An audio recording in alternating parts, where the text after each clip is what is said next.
Thanks for clicking into FoxNews.com. I'm Courtney Friel, and we have a great interview with someone who is super fabulous, my sometimes co-host on the red carpet and vice president of FoxNews.com, Mike Straka, who has written his first book called Grrr. And if you are familiar with FoxNews.com, you know that his column is called Grrr, and he is angry at celebrities ruining the world. So first of all, how was the experience writing your first book? Well, it was a compilation of 4 years worth of columns that I've been writing, and essentially what I did was I rehashed the columns without making them too current, so I made them evergreen, and the book pretty much came together in that format. What's your problem with famous people? I don't have a problem with famous people at all. I have a problem when famous people have a problem with the way we as Americans like to live our lives with freedom. You know, I don't really need George Clooney to tell me how to vote. I don't need Sheryl Crow to tell me I can only use one piece of toilet paper when I go to the bathroom to save the environment. So yeah. Those are the problems I have with celebrities. I also have a problem with people like Paris Hilton and Britney Spears, who really don't have much talent, yet they're so huge and they have the media all over them that they're actually inspiring a generation of young girls to dress like prostitutes and to wear juicy on their butts. With it makes me angry when I see that in malls. I walk through the mall and I see a 12-year-old with juicy couture on her butt, and it kind of makes me angry. And they're looking at MTV, they're looking at Paris Hilton, they're looking at Lindsay Lohan, looking at Britney Spears, and that's why celebrities are ruining our country. They have no idea. Alec Baldwin. I mean, I can go on and on and on. Alec Baldwin, Kim Basinger. Why you want a pet cause? Here's a pet cause, celebs. Stay married. Why don't you try that? You know how much energy it takes to try to stay married? You know you're married, I'm married. Imagine focusing on somebody other than yourself, and maybe you wouldn't be leaving your daughter these reprehensible voicemails calling your daughter a rude little pig, and your ex-wife wouldn't be hating you to death where she would put something like that out, allegedly, out into the public. I mean, these people have no clue how damaging they are to the country. But the thing is, people love this stuff. I mean, in the past year, there's been so many different magazines that pop up. Okay, In Touch, Us Weekly, Star, $1.99, 50 cents off here. I mean, they are just glorified. What can we do about this? How can we stop it? Well, there is only one way to stop it, and you're right, is they have to stop buying the garbage. Stop buying the garbage. Stop going to the movies of these people. You know, House of Wax, for instance. Nobody went to see House of Wax because Paris was in it.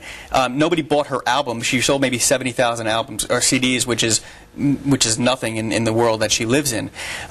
And, you know, she's bombarded all the time. But people love to watch train wrecks, as you know. If you're driving rubberneckers on the road, there's a car on the side of the road, everybody's going to slow down. Even if it's somebody getting a ticket, they're going to slow down and they're going to cause traffic jams. And the traffic jam is a perfect analogy of what's going on in our pop culture, that we just love to watch these train wrecks. Anna Nicole Smith. Anna Nicole Smith dominated the news, led the national news, led the world news for 2 weeks after she died. I mean, that's just a sad state of affairs for our pop culture. And it's unfortunate that these girls, especially the anorexic ones, which are so incredibly skinny, even though they deny it. I mean, they're like the fashion icons. I mean, it's horrible because 30% of kids these days are obese, and how can they ever aspire to look like Paris Hilton? Well, they got to stop eating McDonald's. I mean, that's another grr I have. It's not just about celebrities. It's about things that really make me go grr in everyday life. And the fact that parents don't parent anymore. Fathers are too busy playing PlayStation 3 and Xbox 360 to parent. And, you know, moms are, you know, too busy shopping or whatever they're doing, and the kids are out. You know, I wrote a column once where I said, where are the parents of the kids who are going out looking like prostitutes? You know, these are kids that are dressed up like little tramps, and they have these tramp stamp tattoos all over their bodies.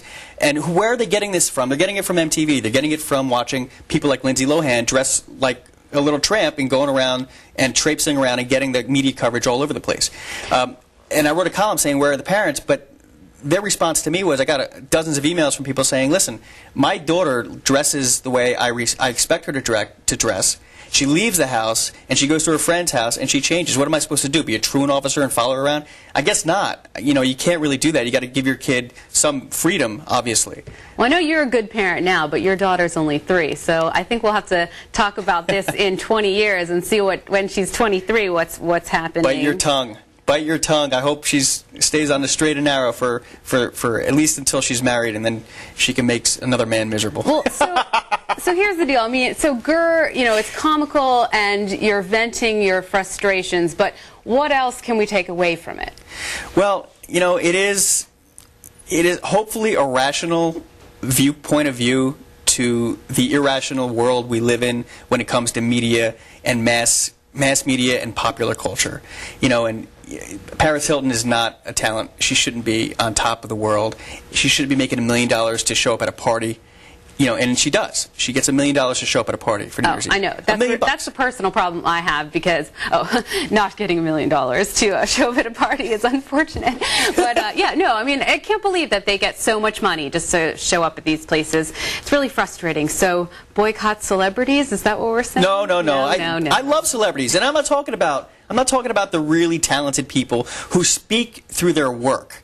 You know, George Clooney included. George Clooney, he directs movies that have a political message. You may not agree with his message, but he's not out on talk shows spouting, saying, oh, vote this way, vote that way, that should be important to you. We use only one piece of toilet paper. Oh, how dumb can you be?